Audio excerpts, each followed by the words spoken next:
नमस्कार बाळांनो, आपल्याला आजचा जो टॉपिक आहे, विषय आहे, आजचा व्हिडिओ आहे, तो म्हणजे लिंग. लिंग म्हणजे काय? याचे किती प्रकार आहेत?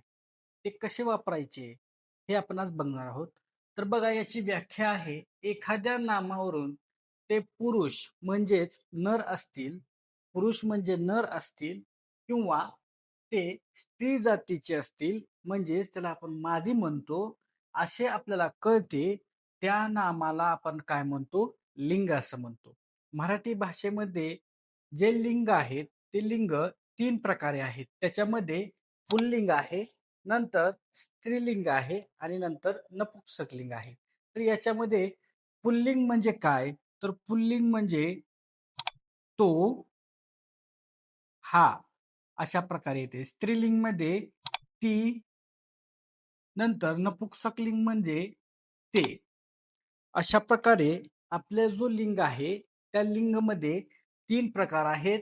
त्याच्यामध्ये पुल्लिंग कसा ओळखायचा, तो, स्त्रीलिंग कशी ओळखायची ती आणि नपुंसक लिंग कसं ओळखायचं, तर ते.